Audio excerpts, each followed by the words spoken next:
Hello again and welcome back. We are wrapping up Seminar 3 on the Psychoses. Let's start with just a brief summary of what we've got so far. Lacan thinks that psychosis begins with a rejection of the primordial signifier. We've talked a lot about this. Now, what does that mean? The primordial signifier is not a signifier that means anything. It's the signifier that, if it represents anything, represents language itself, that represents signification itself, that represents the system of signifiers we know as the symbolic. That's what the psychotic initially rejects, is foreclosed upon.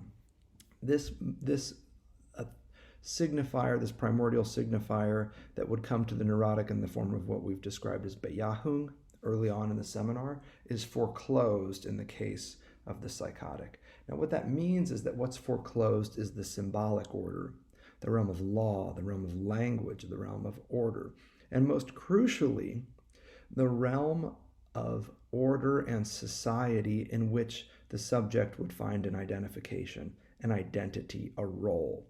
The job of the symbolic at this level is simply to help you fit in, to find your place. And that is what is missing at the start of psychosis. Now, let's see if we can be a little more precise. What is this primordial signifier? Is there a word attached to it?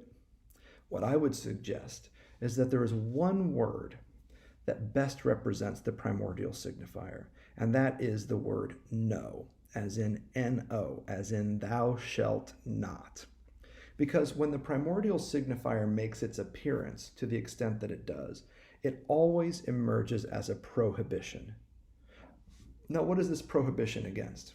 It is a prohibition against the child remaining steeped in a pre-linguistic, animalistic world.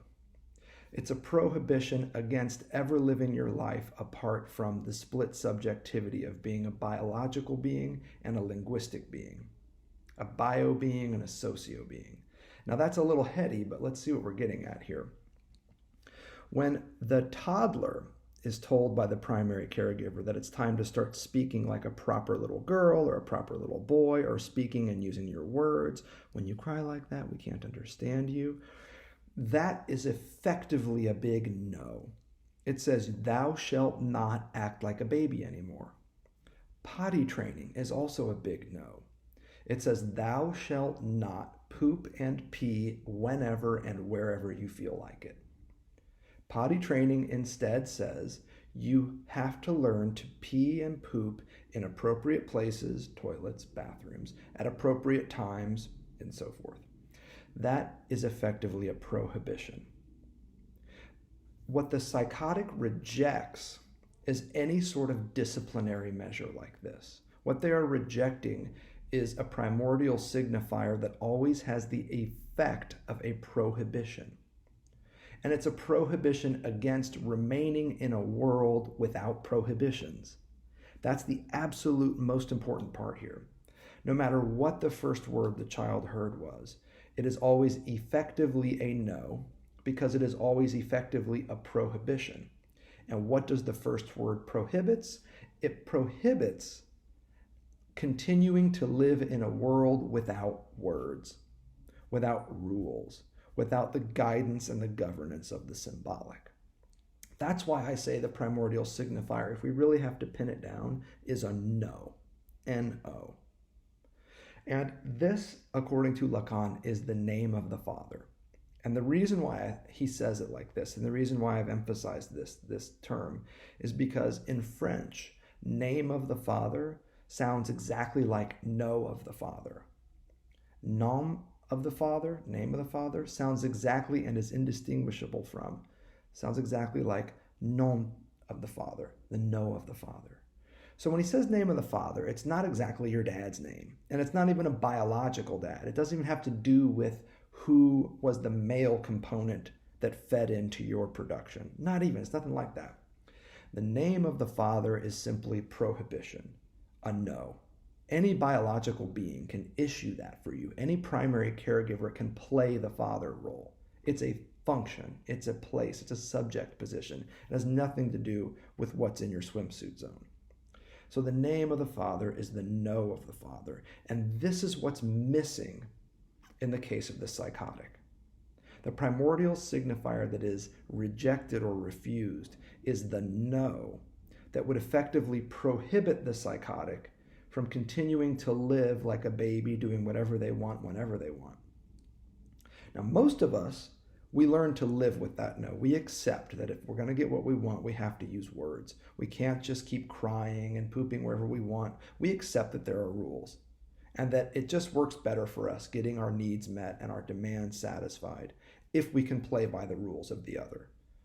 The rules of the other, here capital O, other. The rules of society, of law, of order, of the family, and so forth.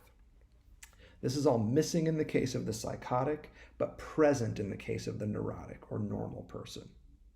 And again, I say normal not to indicate any sort of a value, but just to tell you what most likely, more than likely, usually happens. What's normal is what usually occurs.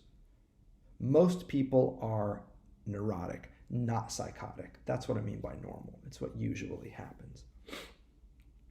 So here we have a rejection of the primitive signifier, which in this case is the name of the Father, also the no, thou shalt not live without the symbolic any longer. That is rejected by the psychotic for one reason or another. And what is lost along the way is the psychotic loses out on any opportunity to get plugged into a social order. That's what the neurotic gets when they accept the symbolic, when they accept the prohibition, when they learn to poop and pee in all the proper places. What they also get with that is an identity. Whether they like it or not, they get an identity. The symbolic fits them into the world. It's a structure and a structuring agent. It gives your life structure and meaning and helps you figure out where you fit and where you don't. It helps you find your place, or better, as we've put it before this term, the symbolic puts you in your place in all meanings of that expression. Now, because the symbolic has been refused in the case of the psychotic, they do not feel contained. They do not feel structured. They don't feel like they fit in. They don't feel held. They don't feel like they have a place.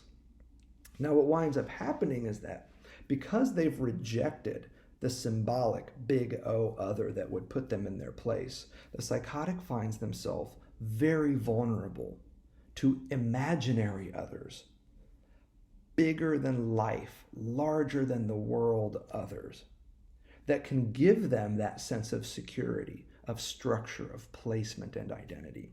So note the shift. They reject the symbolic other, society, law, and order. But as a result, they are now vulnerable to imaginary others. Now, what do I mean by these imaginary others? What are we talking about here? We're talking about aliens, the NSA, the Queen of England, Colonel Sanders. It's the paranoid structure, if you think about this in terms of psychosis, that really captures this feeling. They feel like there is always some larger than life power agent or some such that's watching them, trying to read their mind. In the case of Schreber, it was God himself. And Schreber thought that he was always susceptible to God, susceptible to God's influence, to the point of feeling like he was almost God's concubine. It was actually a sexual feeling that Schreber had as a psychotic. The big imaginary other that Schreber experienced that filled in for the lack of the symbolic other was God. And that's not uncommon here. The psychotic feels like they are constantly under siege by huge, larger-than-life others who are always invading their minds, inserting themselves into their thoughts. So think, for instance, of the psychotic person who wraps their head in tinfoil. And you ask them, why is your head wrapped in tinfoil? And their response is something like, to keep the aliens from reading my thoughts, reading my mind. Why is your phone wrapped in tinfoil? To keep the NSA from listening in on my calls. Aliens trying to get in your head? The NSA trying to get into your life through your phone? All of that's certainly possible, but it's not the kind of thing that keeps a normal person up late at night. It keeps a psychotic up late at night, but not a normal person or a neurotic person. So what we have here is then another point that's worth noting here. This is another summative moment for us. What we know about the psychotic is that they don't know where the big imaginary other comes from. They're uncertain of the reality from which the aliens emerge. They're uncertain where the NSA is. You can ask them, where is the NSA? They don't know. They're uncertain of these things, but they are absolutely positive that the NSA is out to get them, that the aliens are zeroed in on them in particular. That's crucial here. The psychotic is uncertain of the reality of these huge imaginary others, but they are absolutely certain that these imaginary others are speaking to them in particular, that they are the chosen ones. They've been singled out for whatever reason, for valor or for punishment by these huge imaginary others. So they have uncertain understandings of reality, but a certainty of address that accompanies them. The psychotic always thinks that they're being addressed, in particular. And normal neurotic people usually reinforce this. The psychotic hears a voice, and the neurotic says, I didn't hear a voice.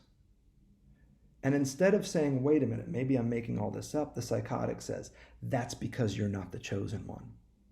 The psychotic says that because they can hear the voice and you can't, it's not proof that the voice is fake, a hallucination, a delusion, not in the least. It's proof, in fact, that they have been chosen and you have not.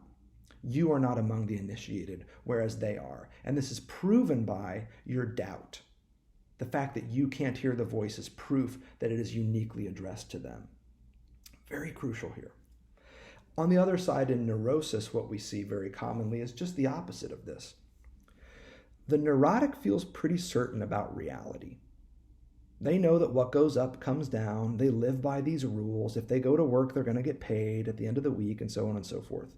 They feel pretty confident about how reality works. But where they are uncertain, the neurotic is uncertain about what this means for them, how they fit into that reality. They're not sure how it is speaking to them. They're sure that it exists, but they are uncertain of what it means for them. Hence, one of the basic symptoms here of anxiety, generalized anxiety, which everybody seems to have these days. We're certain of the rules of the road, the lay of the land, but we are uncertain of what it all means for us. How do we fit in? And so forth. That's a very neurotic problem to have. You'll notice it's just the opposite of what the psychotic has.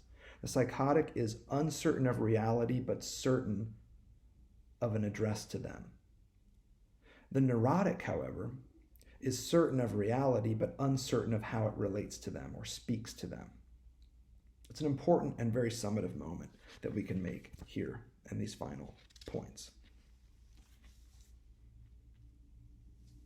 Let's pause there for a moment, and we'll come back in just a second.